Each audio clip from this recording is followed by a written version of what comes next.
Ya, Assalamualaikum warahmatullahi wabarakatuh. Jumpa lagi dengan saya Bu Emma Wahyuningrum. Kita bertemu dalam mata kuliah komunikasi keperawatan pada pertemuan ke-6 ini dengan topik hambatan dalam komunikasi terapeutik. Bagaimana kabarnya mahasiswa semuanya? Semoga selalu dalam lindungan Allah Subhanahu wa taala ya. Baik, kita akan mempelajari mengenai hambatan dalam komunikasi terapeutik. Sebagai pengantar, perlu kita bertanya semuanya, mengapa kita perlu mempelajari apa hambatan dalam komunikasi terapeutik? Tentunya kita harus menyadari bahwa komunikasi tidak selalu berjalan dengan lancar, tidak selalu sesuai dengan keinginan. Ada saja hambatan yang terjadi sehingga komunikasi yang terjadi itu tidak berhasil.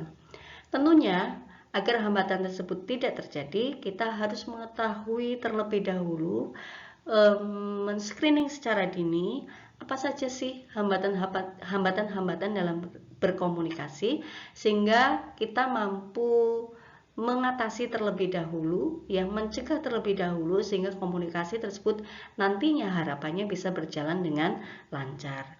Baik, kita akan mempelajari ya apa saja hambatan-hambatan dalam komunikasi terapeutik. Ada beberapa hambatan dalam komunikasi terapeutik. Ada 5 poin. Yang pertama disebut resistensi, kedua disebut transferensi, ketiga disebut counter transference, keempat disebut pelanggaran batas, dan terakhir pemberian hadiah. Jadi, Anda harus tahu, inilah beberapa poin-poin atau beberapa hambatan-hambatan dalam berkomunikasi terapeutik.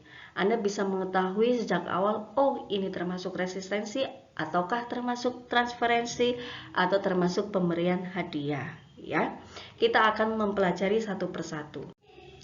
Yang pertama adalah resistensi. Apakah resistensi? Mengapa resistensi disebut sebagai salah satu hambatan dalam berkomunikasi terapeutik?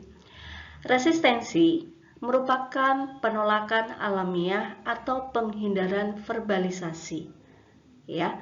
Jadi resistensi ini merupakan penolakan dari klien terhadap asuhan yang diberikan atau terhadap komunikasi yang diberikan oleh perawat. Nah, resistensi ini juga merupakan upaya klien untuk tetap tidak menyadari penyebab kecemasan dalam dirinya. Jadi pasien itu cemas, tetapi dia tidak mau berusaha untuk mengurangi kecemasannya. Dia tetap menolak, tetap memblocking terhadap kondisi dirinya, sehingga akan terjadi hambatan dalam komunikasi terapeutik. Nah, resistensi ini biasanya terjadi pada tahap ketiga dalam komunikasi terapeutik. Kita mempelajari komunikasi tahap ketiga adalah pada fase kerja. Fase kerja kita sudah tahu bahwa fase kerja adalah fase yang banyak berisi proses-proses penyelesaian masalah. Ya, jadi resistensi ini merupakan upaya penolakan dari klien, biasanya terjadi pada fase kerja. Bisa dicontohkan misalnya, ada suatu kasus Tuan A datang ke rumah sakit, dia mengeluh pusing, kemudian dari hasil pemeriksaan mengalami tekanan darah tinggi yaitu 160/110 mm Hg. Dari hasil analisis perawat ternyata pasien tersebut tidak mengetahui apa itu hipertensi.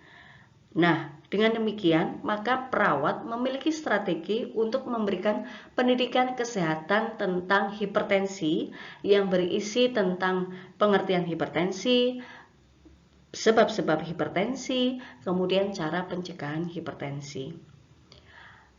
Pada fase kerja, perawat memberikan pendidikan kesehatan mengenai hipertensi. Tetapi pada saat proses fase kerja tersebut, pasien menolak ya secara verbal maupun secara nonverbal terhadap informasi yang diberikan oleh perawat. Ini adalah suatu bentuk resistensi. Resistensi tersebut bisa menghambat komunikasi terapeutik sehingga menghambat proses kesembuhan pasien. Apa saja bentuk-bentuk resistensi? Baik, kita pelajari satu persatu. Bentuk-bentuk resistensi. Satu adalah supresi dan represi informasi yang terkait. Jadi, pasien menekan atau mengekang informasi. tidak mau menerima informasi yang diberikan oleh perawat. Yang kedua adalah intensifikasi gejala, adanya peningkatan gejala yang ditampakkan oleh klien. Yang ketiga, adanya evaluasi diri dari klien dan pandangan keputusasaan tentang masa depan. Jadi klien merasa putus asa terhadap masa depannya, baik diungkapkan secara verbal maupun tidak yang disampaikan kepada perawat. Kemudian berikutnya adalah dorongan untuk sehat dari pasien secara tiba-tiba, tetapi bersifat sementara, tidak secara konsisten ada keinginan dari klien tersebut untuk sehat. Kemudian bentuk resistensinya adalah hambatan intelektual. Pasien mengeblok, ya, tidak menerima informasi yang diberikan oleh perawat. Kemudian adanya perilaku mengamuk, ya, berperilaku tidak rasional. Ini juga merupakan hambatan, sebuah resistensi dari pasien menolak asuhan yang diberikan oleh perawat. Kemudian pembicaraan yang bersifat permukaan, terlalu datar, terlalu tidak mendalam apa yang disampaikan oleh pasien. Kemudian muak, ya, adanya verbal maupun nonverbal yang mengindikasikan adanya muak atau menolak terhadap normalitas asuhan yang diberikan oleh perawat. Jadi ada blocking, ada penolakan pada saat fase kerja. Inilah yang disebut resistensi. Resistensi ini bisa menghambat dalam proses kesembuhan pasien yang terjadi pada komunikasi terapeutik. Baik, itu yang pertama. Kemudian kita lanjut yang kedua, yaitu transferensi. Apa itu transferensi? Transferensi merupakan salah satu hambatan dalam komunikasi terapeutik. Transferensi ini merupakan reaksi tidak sadar di mana pasien mengalami perasaan dan sikap terhadap perawat yang pada dasarnya karena ada terkait dengan tokoh di dalam kehidupannya pada masa lalu. Ya, jadi hambatan pada poin transferensi ini adalah pada sisi pasiennya. Ya, jadi saya ulangi, transferensi ini hambatannya terjadi pada sisi si pasien. Kenapa bisa terjadi hambatan? Karena ada pengalaman masa lalu dengan tokoh masa lalu pasien tersebut, ya. Nah, apa saja hambatannya? Hambatannya bisa berupa reaksi bermusuhan, memusuhi perawat, atau reaksi tergantung, sangat-sangat tergantung pada perawat tersebut. Nah, reaksi bermusuhan, reaksi bermusuhan dan reaksi tergantung tersebut karena dia punya pengalaman pada masa lalu dengan orang tertentu. Saya contohkan untuk reaksi transferen yang bermusuhan. Kita akan lebih jelas apabila melihat contoh pada slide berikut. Contoh bermusuhan, misalnya ada seorang pasien bernama Bungkus, di sini saya namakan Bungkus, usianya 15 tahun, adalah klien yang dirawat di rumah sakit karena demam berdarah. Nah, tanpa sebab yang jelas, ternyata klien ini selalu marah-marah kepada perawat. Setelah dikaji, ternyata perawat ini mirip dengan mantan pacar si Bungkus, ya, yang pernah menyakiti hatinya pada masa lalu. Tentunya itu luka pada masa lalu membawa dampak pada masa sekarang, ya, sehingga hal ini memberikan sikap terhadap perawat yang pada dasarnya terkait dengan tokoh kehidupan yang lalu. Tentunya ini akan menghambat, ya, dalam proses komunikasi terapeutik karena pasien tersebut menolak, ya, atau memblocking, tidak mau berkomunikasi dengan perawat. Kemudian berikutnya contoh yang tergantung, ya, contoh transferensi yang tergantung. Contohnya adalah seorang klien, dia bernama Sinchan, usianya 18 tahun, dirawat oleh seorang perawat yang bernama Bidadari. Nah, perawat ini ternyata memiliki wajah dan suara yang mirip dengan ibunya, ya, sehingga setiap dalam tindakan keperawatan yang harus dilakukan selalu meminta perawat bidadari yang melakukannya. Nah, mengapa ini bisa terjadi hambatan? Ya, karena tidak selalu bertemu dengan perawat bidadari di rumah sakit. Nah, karena tergantung, makanya akan menghambat dalam proses kesembuhan pasien. Ya, ini adalah dua contoh dari hambatan transferensi ya. Kata kuncinya adalah dari sisi si pasien. Jelas? Baik, kita lanjut ke slide berikutnya. Hambatan yang ketiga adalah counter transference. Ya, jadi apa itu counter transference? Counter transferensi merupakan respon emosi spesifik atau respon emosional yang berlebihan dari perawat terhadap pasien yang tidak sesuai dengan intensi emosi seharusnya. Ya, jadi counter transferensi ini adalah transferensi yang diterapkan oleh perawat. Jadi seperti yang saya sampaikan pada slide berikutnya, kalau transferensi reaksi emosional dari sisi si pasien. Tetapi kalau counter transference adalah reaksi emosional yang berlebihan dari sisi si perawat. Ya, berbeda ya antara transference dan counter transference. Nah, apa saja reaksi counter transference? Reaksinya misalnya adalah reaksi yang mencintai atau perhatian yang tidak wajar. Kemudian reaksi bermusuhan atau membenci pasien. Kemudian reaksi yang sangat cemas, reaksi yang tidak respon ya. Reaksi yang tidak respon terhadap pasien. Tentunya ini pasti akan menghambat proses komunikasi terapeutik. Proses ini akan menghambat asuhan keperawatan pada pasien karena si perawatnya tersebut tidak secara natural, tidak memberikan asuhannya secara optimal. Ada beberapa bentuk dari counter transference, yaitu sebagai berikut. Yang pertama adalah menekan perasaan, ya. Jadi ada penekanan perasaan tidak terbuka dari si perawat tersebut selama atau setelah sesi. Kemudian berikutnya adalah kecerobohan dalam mengimplementasi kontrak, misalnya datang terlambat atau melampaui batas waktu yang telah ditentukan bersama. Kemudian mengantuk selama sesi, tentunya ini akan membuat komunikasi terhambat ya, tidak optimal. Kemudian perasaan yang marah, tidak sabar karena ketidakinginan pasien untuk berubah. Kemudian dorongan atau ketergantungan pujian atau afeksi pasien. Jadi perawat akan bekerja apabila ada pujian dari pasien. Ini tentunya komunikasi yang tidak sehat ya.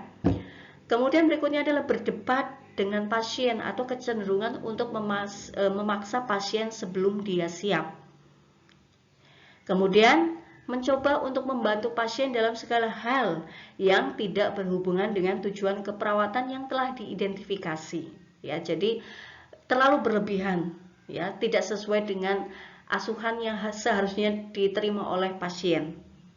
Kemudian adanya keterlibatan dengan pasien dalam tingkat personal atau sosial.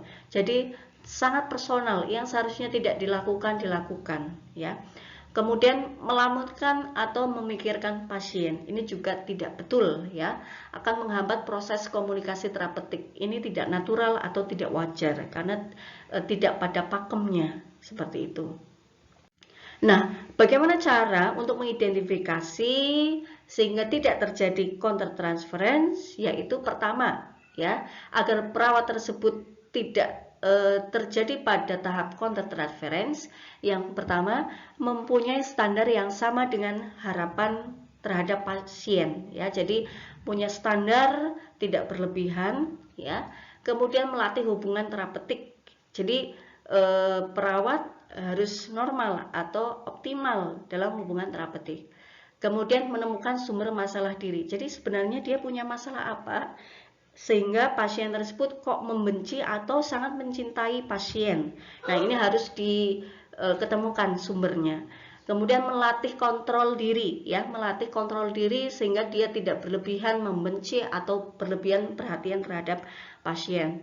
Kemudian adanya pengawasan secara individu dari perawat tersebut. Jadi intinya harus kontrol diri ya. Jadi Countertransferensi jika tidak mudah diatasi maka akan berdampak terhadap hubungan perawat dengan klien, sehingga perlu upaya ya atau keseriusan dari perawat tersebut untuk mengatasinya. Baik, jelas ya untuk countertransference. Jadi countertransference kata kuncinya adalah hambatan dari sisi si perawatnya. Berikutnya adalah hambatan yang bisa menghambat terjadinya komunikasi terapeutik adanya yaitu pelanggaran batas ya. Jadi pelanggaran batas ini terjadi ketika perawat melampaui batasan dalam melakukan hubungan terapeutik dan membina hubungan baik sosial, ekonomi atau personal dengan pasien. Apa saja macam-macam pelanggaran batas? Pertama adalah batas peran ya. Jadi perawat tidak menempatkan diri perannya sebagai perawat yang memberikan asuhan atau perawat perannya sangat sedikit dalam memberikan asuhan kepada pasiennya. Ini tentunya akan menghambat kesembuhan pasien. Kemudian batas waktu. Bisa jadi waktunya yang sangat berlebihan atau waktunya yang sangat sedikit. Kalau waktunya sedikit tentunya pasien akan kurang ya dalam mendapatkan asuhan sehingga dia proses kesembuhannya akan menjadi terhambat. Kemudian batas tempat. Nah, untuk komunikasi terapeutik tentunya tempat yang tepat adalah di fasilitas kesehatan. Tidak bisa dilakukan di luar fasilitas kesehatan ya. Kemudian batas uang. Maksudnya di sini adalah uang bisa sangat banyak atau sangat sedikit. Misalnya contoh, ada seorang pasien dengan kondisi ekonomi yang rendah datang ke seorang perawat ingin mendapatkan pengobatan, tetapi pasien tersebut mendapatkan patokan biaya yang tinggi. Tentunya ini akan menjadi sebuah pelanggaran batas ya. Kemudian batas pemberian hadiah dan pelayanan. Batas bahasa di sini tentunya bahasa yang disampaikan oleh perawat harus dipahami oleh si pasien ya. Kemudian batas pengungkapan diri secara personal, batas kontak fisik. Jadi seorang perawat harus mampu menjaga kontak fisik dengan pasien, tidak berlebihan sehingga akan menimbulkan persepsi yang berbeda dari si pasien tersebut. Contoh-contoh melanggar batasan yang mungkin terjadi adalah pasien mengajak perawat makan siang atau makan malam di luar. Kemudian hubungan profesional berubah menjadi hubungan sosial. Perawat secara teratur memberikan informasi personalnya ya. Jadi informasi dirinya kepada pasien ini juga tidak betul ya. Kemudian pasien mengenalkan perawat kepada anggota keluarganya seperti anaknya untuk tujuan sosial. Kemudian perawat menerima hadiah dari bisnis pasien. Perawat setuju menemui pasien untuk terapi di luar tatanan yang biasanya tanpa alasan yang terapeutik. Perawat menghadiri acara-acara sosial pasien. Pasien memberikan hadiah yang mahal kepada perawat.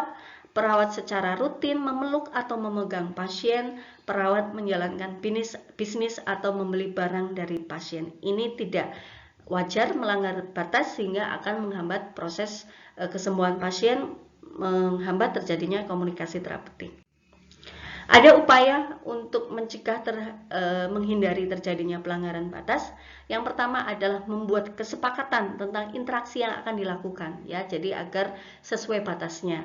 Kemudian fokus pada tujuannya, fokus pada interaksinya dan mengingatkan kontrak dan tujuan interaksi. Kemudian hambatan berikutnya dalam komunikasi terapeutik adalah pemberian hadiah. Jadi pemberian hadiah merupakan masalah yang kontroversial ya. Jadi kontroversi dalam keperawatan. Di satu sisi ya, di satu pihak ada yang menyatakan bahwa pemberian hadiah dapat membantu mencapai tujuan terapeutik. Tapi di pihak lain ada yang mengatakan bahwa pemberian hadiah itu bisa merusak hubungan terapeutik. Nah, respon perawat terhadap pemberian hadiah tergantung pada situasi dan konteks.